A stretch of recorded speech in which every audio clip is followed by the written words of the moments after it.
cosmic dissolution has happened. And in that dissolution, Rudra has appeared. And here we've got the seeds of a new creation. And this process of dissolution and creation is going to be intensified now. Vasistha continued. Then I saw that Rudra began to dance in space, as if he were intoxicated. He'd been immobile up to this point. It was as if the waters of the cosmic dissolution had assumed a form and were dancing in that form. Lo and behold, even as I was watching the dance of Rudra, I saw a shadow behind him. How could shadow exist without sun, I asked myself. I think Vasistha is a true scientist. There's no sun. Although Rudra was described as self-luminous, which actually is the nature of creation. It's self-luminous, though we have stories of sun and light. As I was reflecting over this phenomenon, that shadow stepped in front of Rudra, and she was also dancing. She had 3 eyes. She was of dark colour. She was thin, but she was huge. In Indian art, you often see the female form depicted in a somewhat voluptuous manner. So a thin female in that context is somewhat disconcerting. Her mouth emitted fire. She looked like the dark night or the limitless space embodied as a female. Her arms extended to the farthest reach of space. She was so thin that her nerves were visible, and it appeared that since she was thin and tall, someone had bound her with those nerves so that she might not collapse. She wore a garland made of the heads of gods, suns and demons. She wore earrings of snakes. Now she had 1 arm. A moment later she had many arms. She hurled her arms on the dance floor. Now she had 1 mouth. A moment later she had many mouths. And a moment later still she had no mouth at all. Now she had 1 foot. A moment later she had many feet. And a moment later still she was without feet. I concluded from all this that she was Kalaratri, the night of death.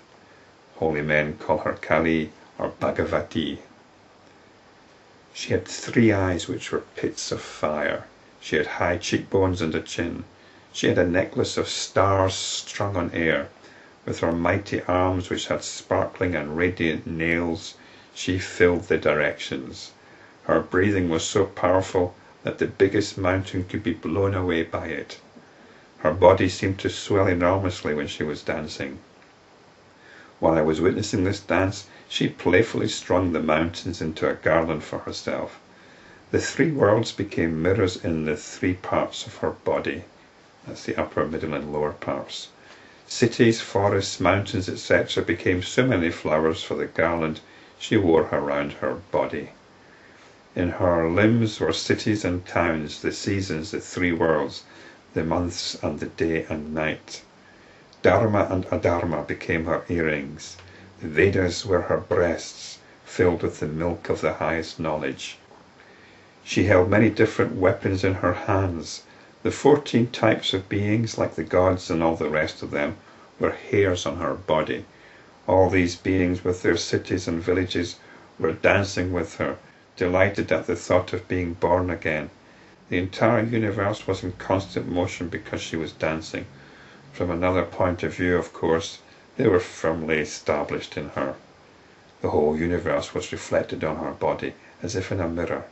Even as I was looking, they appeared, disappeared, and reappeared.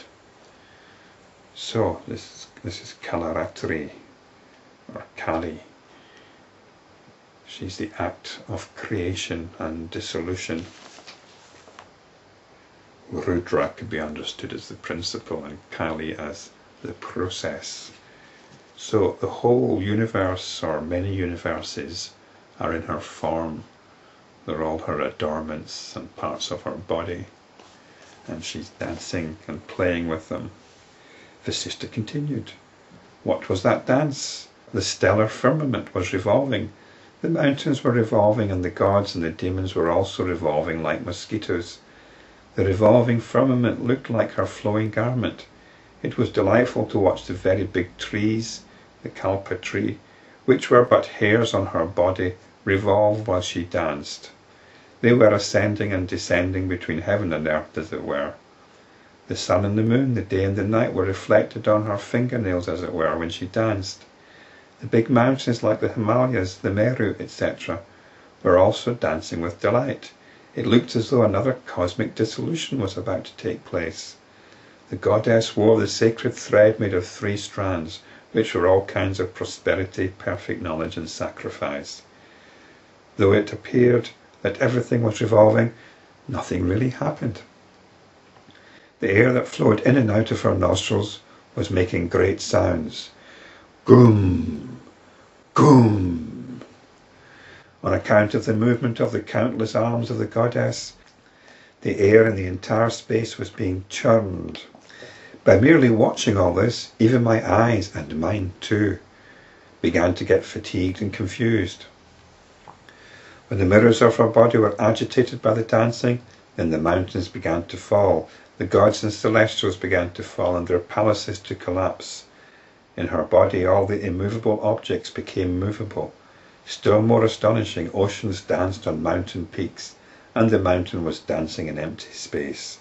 The space danced beneath the earth plane, and continents with flowering gardens and cities were dancing in the orb of the sun. All these were floating around like straw within the mirror of the goddess, as it were. Fish were swimming in the mirage, and cities were seen in space, which also seemed to hold mountains. The sky and the clouds of cosmic dissolution were resting on the mountains which had fallen. In the body of Kalaratri were found night and day, creation and dissolution, purity and impurity. Though all the gods, etc., were tumbled by her dance, they were apparently steady because of the steadiness of the infinite consciousness. Even in the midst of all this, there's still the possibility of coming back to awareness of consciousness. In her consciousness there was natural knowledge. By her dance she created and dissolved the universes moment after moment, just as a small boy shifts his attention from moment to moment. And this is the heart of it, this shifting attention.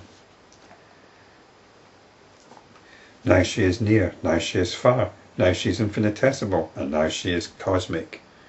Our attention can go to all these modes. It can be near, far, within, without, trivial, cosmic, subtle, gross. Such is the manifestation of her cosmic creative power. She dances holding the horns of the buffalo, which is the vehicle of the god of death, to the accompaniment of sounds like dim bam, pacha pacha jamya. She wears a garland of skulls, and on her head is a peacock feather. She bows to Rudra, the god of dissolution. May he protect you. The only protection comes in the understanding of the principle at work here.